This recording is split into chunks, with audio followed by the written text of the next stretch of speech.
Good morning again. Well, she is the undisputed queen of daytime television, yet despite her global fame, she's an intensely private person.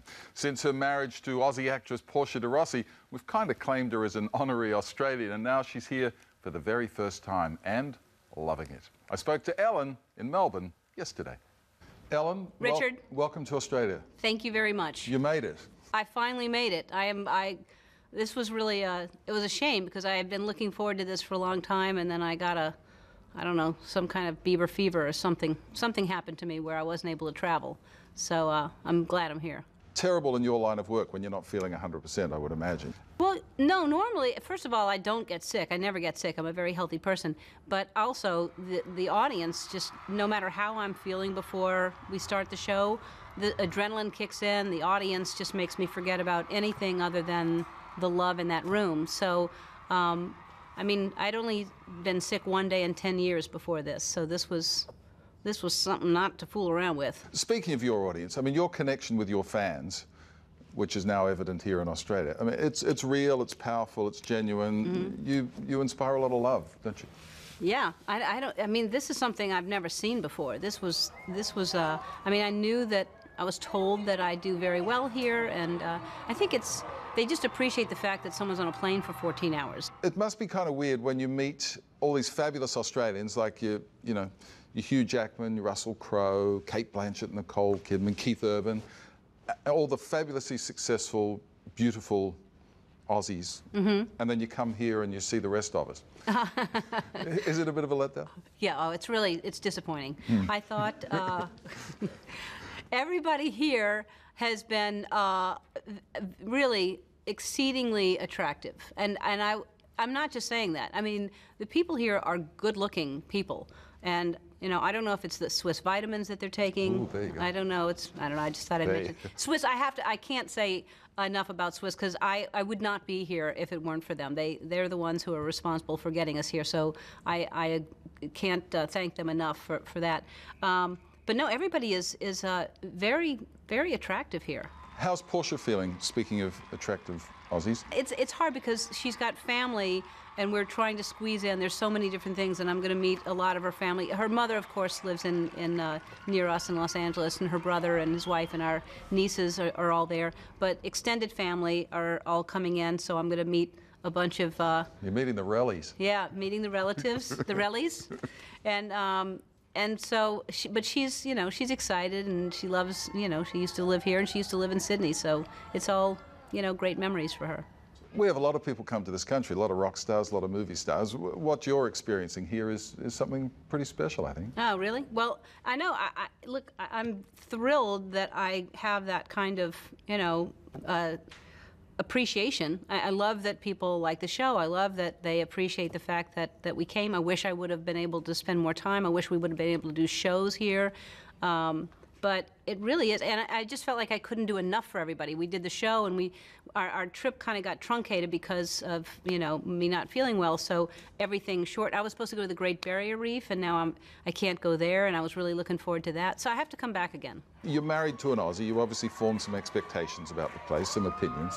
How do they match up with what you've experienced? Well, even before I met Portia, it was a place that I always wanted to visit. I mean, I remember when I moved to San Francisco, someone said Sydney is very similar, and I loved San Francisco, and I've always wanted to come to Australia for a lot of reasons. And it's, you know, I mean, look, I'm spending the rest of my life with someone from Australia, so I like everything about Australia. I like the people, I like, the food has been amazing, the architecture is incredible.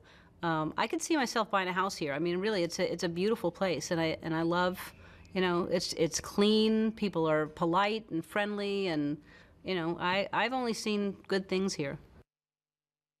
Well, she's certainly loving her time here in Australia, enjoying the weather, her fans, and the fame that comes from her hugely successful television program, The Ellen DeGeneres Show. Now in its 10th season, Ellen certainly knows what it takes to stay on top, as she told me yesterday. Your TV show is a smash.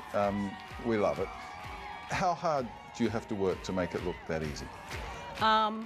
We work hard. I mean, you know, I won't fool you. I want everybody to work really, really hard enough to know that I know they're doing all they can, but not too hard that I have to pay them overtime. Right. So, Sensible. I mean, I draw the line at like, okay, go home, that's good. Work hard, but good not enough.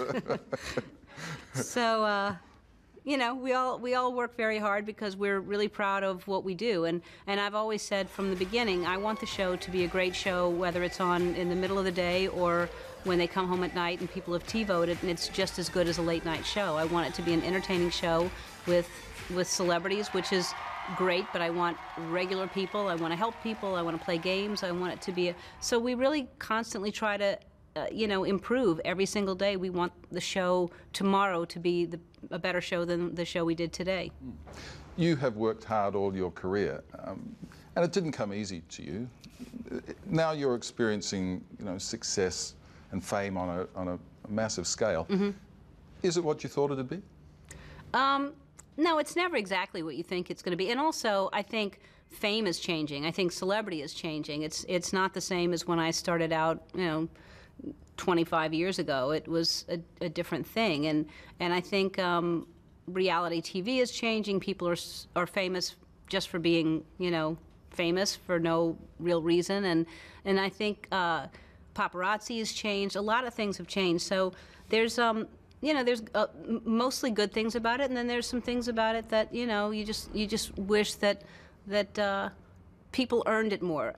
I'm grateful for how it happened for me. I'm grateful that I stumbled along the way. I'm grateful that I learned humility and compassion. And so it's, you know, I think I cared more when I started out, like, I just hope everybody loves me. I hope everybody likes me. And that's what when you're a comedian, that's your goal, you know, and you don't go in there going, you know, I just want 50% of the people to like me.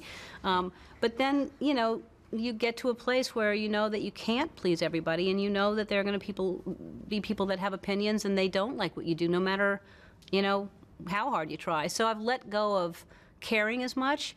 So that's what's different about it for me now. Now I realize that I just have to be happy inside and know that I do the best I can. Are you? I am happy inside, yeah. I don't think you'd change very much at all if you could, would you? No, because if I could change, I would. I mean, if I wanted to change, I would. I can do anything I want. You're Ellen. Well, I'm Ellen. No, I do believe that if you put your mind to something, I mean, and I would never be something that I'm not. You know, if I wasn't happy, if I wanted to do something differently, I would do it. I'm just a very honest person. I say what I mean and what I feel, and everyone who works with me knows that I'm, you know, 100% honest. I'm never gonna, you know, if I'm saying something to you, I mean it. You've got, I don't know, 48 hours left. How are you going to spend most of that? I'm probably going to go to sleep finally the night before I leave because I'm still jet lagged. So, and my ears have not popped, so I haven't heard a lot of what people have said to me. So I've missed a lot of it, but I think they were compliments. And we have a lovely party that Swiss is throwing that we're gonna party down, man. We are gonna. What do you say? How do you say that in Australian? You're gonna have a bloody good time. I'm gonna have a bloody good time. Yeah. Doesn't sound good, but okay. She will too have a bloody good time tonight. And if you're in Melbourne, you can catch Ellen at Birrarung Ma today. And of course on Channel 9 at noon when the Ellen DeGeneres show airs. And lovely catching up with her. She's a very nice lady. Knees up, you reckon I should have gone. Let's go to you, Lisa.